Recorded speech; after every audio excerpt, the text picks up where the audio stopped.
What is something someone said that forever changed your way of thinking? When I was 38, I contemplated beginning a 2-year associate's degree in radiography. I was talking to a friend and had almost talked myself out of doing it. I said, I'm too old to start that. I'll be 40 when I get my degree. My friend said, if you don't do it, you'll still be 40, but without the degree, I'm nearly 60 now, and that degree has been the difference between making a decent living and struggling to get by. I needed to read this. I'm thinking about going to school for welding/tech shop stuff, and I keep alternating between panicking about it and pushing forward. When I was young and having what I thought was a serious relationship talk with my first real SO, I told her that I just wanted to find the right person. Without missing a beat, she said, everybody is looking for the right person, and nobody is trying to be the right person. That stopped me in my tracks. Edit. Thanks for the gold. Sorry about my very late responses. I only recently realized that I was getting messages asking for follow-up. I don't recall how the rest of the conversation went very well. I think it kind of shut me down, and I didn't really know how to respond. We ended up breaking up for typical first-time SO reasons. What she said totally made me rethink how to approach love, though. Before then, I had this idea that I should be spending my life looking for my perfect match. Since then, I decided that I would just focus on being the best person I could be, and figured someone would eventually find me. My mom was dying. A friend told me, you have your whole life to freak out about this. Don't do it in front of her. It really helped me to understand that my feelings are not always what's important. It is possible to delay a freakout, and that skill has served me innumerable times. When I was dealing with the impending death of my mother, terminal cancer, I was sitting at work just blankly staring into the void. One of my coworkers is a pretty religious guy, not the pushy type though. He walks in and we make eye contact. You know, all this? It's just temporary. I smiled and thanked him. He smiled back and went off without another word. I left work early and sat and thought about it for hours. I started crying. When I finished, I felt better, and the more it sank in, the stronger I grew to face the situation. That was over 10 years ago, and I still remember the moment more than anything that ever happened at that job. I was 13 years old, trying to teach my 6-year-old sister how to dive into a swimming pool from the side of the pool. It was taking quite a while as my sister was really nervous about it. We were at a big public pool, and nearby there was a woman, about 75 years old, slowly swimming laps. Occasionally she would stop and watch us. Finally, she swam over to us just when I was really putting the pressure on, trying to get my sister to try the dive. And my sister was shouting, "But I'm afraid! I'm so afraid!" The old woman looked at my sister, raised her fist defiantly in the air and said, "So be afraid, and then do it anyway." That was 35 years ago, and I have never forgotten it. It was a revelation. It's not about being unafraid. It's about being afraid and doing it anyway. Bran thought about it. Can a man still be brave if he's afraid? That is the only time a man can be brave, his father told him. I'm the oldest of 3 kids.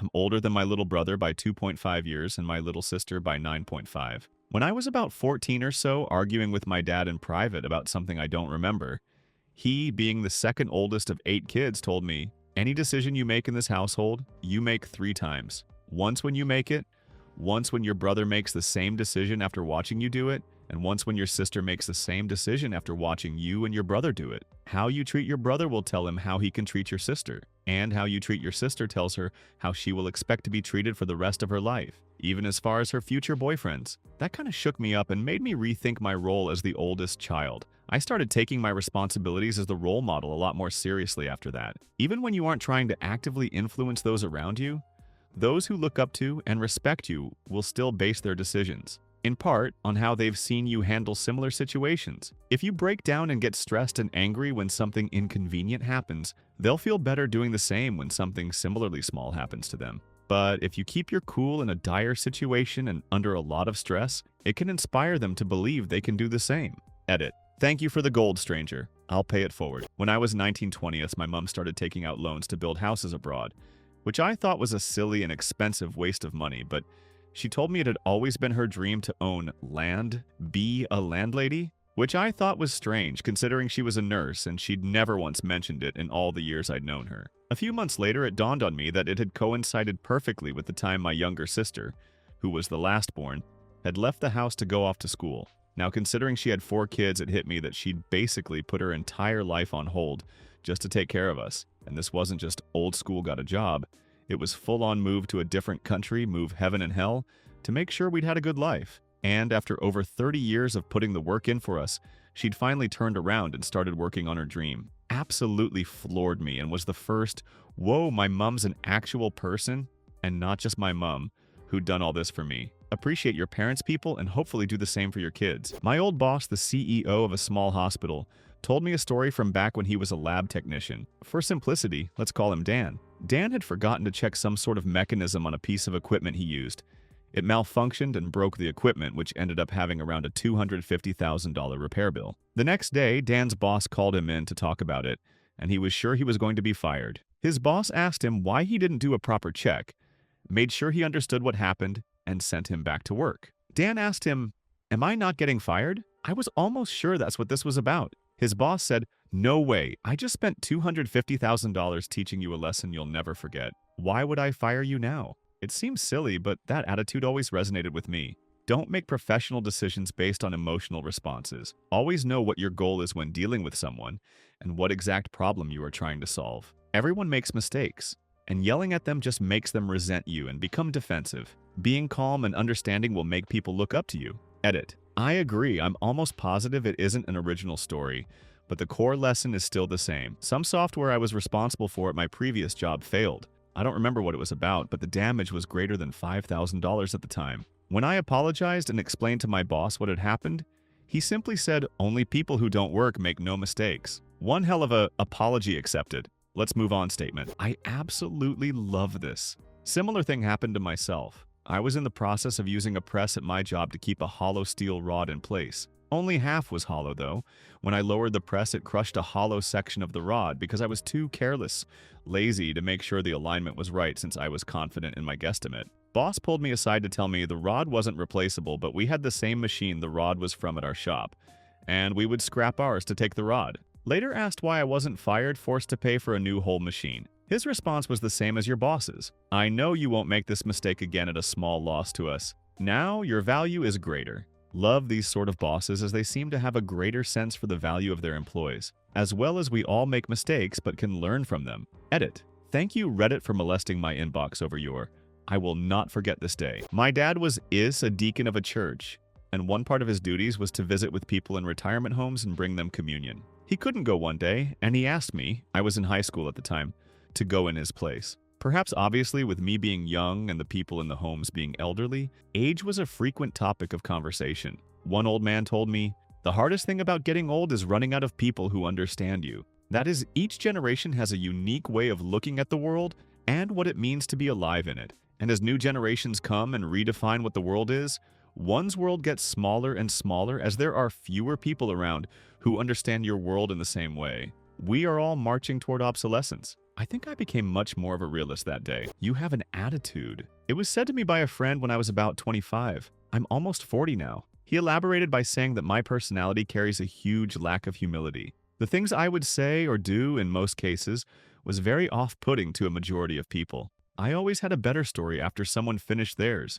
I was full of knowledge on any subject, or whatever opinion I had on the matter was always superior and correct. My way of doing things was the best way. I appeared ungrateful, selfish, and pompous, and I had no clue whatsoever. I'll never forget that conversation and the paradigm shift my brain experienced that day. Once I was aware of this attitude, I started thinking about my relationships and the environment I created because of my general assholery and douchebagness.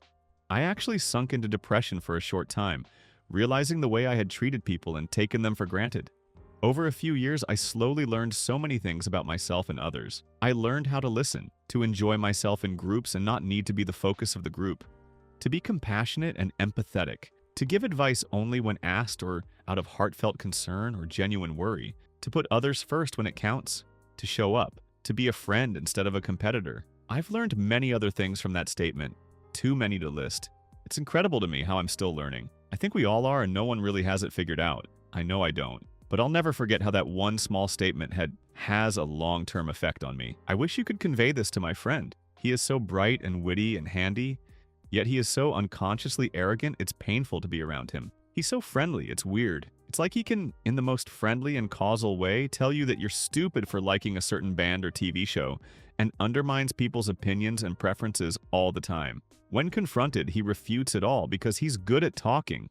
He corners your statement and makes it sound stupid or incorrect, even if it isn't. He can't hold a job, still lives in his parents' basement, and can't stay in school. It hurts so much to see this because he's so effing brilliant. which is what makes him good at talking himself out of things.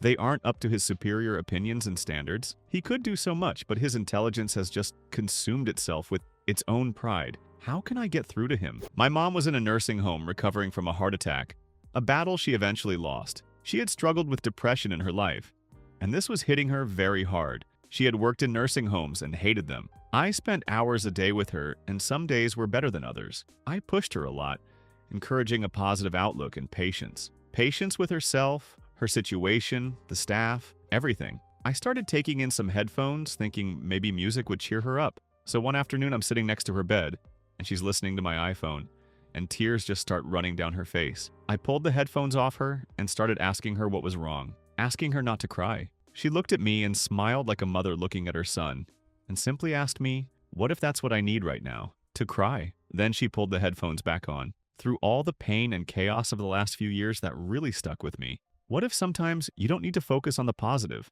You don't need to smile and bear it. Sometimes you just need to cry. A small thing, but vastly more important than it sounds. I was sitting in a bus once and we came to the railroad tracks. There were some cars sitting in between us and the next red light. So if a train came, we'd be stuck until it had passed. That was always a couple of annoying minutes. Then the light turned green, and the bus went across the train tracks without having to wait for a train. Phew, crisis averted. Then behind me, a mother said to her small child, "That was too bad. We didn't get to see the train today." That was the perfect way to frame that. Why not enjoy what you get? All my life, I'm discovering that a single situation can be good and bad, depending on how you look at it. Your car broke down? Well, time to take a walk then. Little workout never hurt anyone. Your SO left you? Good. More time to work on yourself becoming a better person. All your plans for the day collapsed? Fantastic. Now you have no expectations and everything will be better than expected. An adventure awaits. Later, when I became a lawyer, I found this skill of mine extremely useful. Share your opinion in the comments and subscribe to the channel so you don't miss more stories.